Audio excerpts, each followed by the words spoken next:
Saudi আরবের সুউচ্চ আকাশচুম্বী ভবন এবং আধুনিক নগর জীবনের কোলাহল থেকে অনেক দূরে মরুভূমিতে ভিন্ন এক পরিপূর্ণতা খুঁজে পেয়েছেন এক নারী।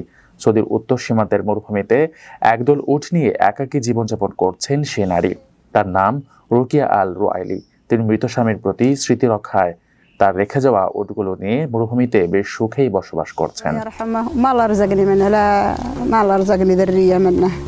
সৌদি টেলিভিশন এমভিসির সাক্ষাতে ৭০ বছর বয়সী ওই বিধবা নারী বলেন, আমার স্বামীর মৃত্যুর পর ২০ বছরেরও বেশি সময় কেটে গেছে। আমি আমার স্বামীর সঙ্গে এখানে ২০ বছর কাটিয়েছি। আল্লাহ তাআলা আমাদেরকে কোনো সন্তান দান করেননি, তারপরও আমি এই পরিস্থিতিতে কৃতজ্ঞ। রুকিয়া আল রুআইলি বলেন, এই উটগুলো এখন আমার পরিবার এবং সন্তান। তারা আমার কণ্ঠস্বর শুনে এবং সাড়া দেয়। যেমন একটি শিশু তার মায়ের কাছে ছুটে আসে, তেমনি এই উটগুলো আমাকে দেখার সঙ্গে সঙ্গে আমার কাছে ছুটে আসে এবং আমার প্রতি তাদের ভালোবাসা প্রকাশ করে। যে সমাজে বয়স্কদের প্রায়শই দূরে রাখা হয়, সেখানে রুকিয়ার গল্প অনেক সৌদির কাছে অনুরণিত হয়েছে, যারা তার মধ্যে বিশ্বাস, ধৈর্য এবং জীবনের ভাগ্যের প্রতি সন্তুষ্টি এক বিরল প্রতিমূর্তি দেখতে পান।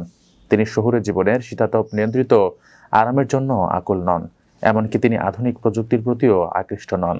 তার আত্মা মরুভূমির, যেখানে তিনি সূর্যের সঙ্গে উদিত হয়ে পশুপালনের সঙ্গে চলাফেরা করেন। সৌদির এই নারী বলেন, আমি কিং আব্দুল আজিজ উট উৎসবের কথা শুনেছি, যেখানে উট নিলামে ৫০ থেকে ৮০ লাখ টাকায় বিক্রি হয়। আমি প্রার্থনা করি যে মহান আল্লাহ যেন আমাকে এমন একটি উট দেন যাতে আমি তা বিক্রি করে ৮০ লাখ টাকা পেতে পারি। রেমিটেন্স যোদ্ধাদের ঢাকায় বিশেষ ছাড়ে রেডি ফ্ল্যাট দিচ্ছে শতভাগ বিশ্বস্ত ও নির্ভরযোগ্য প্রতিষ্ঠান প্রবাসীর সিটি।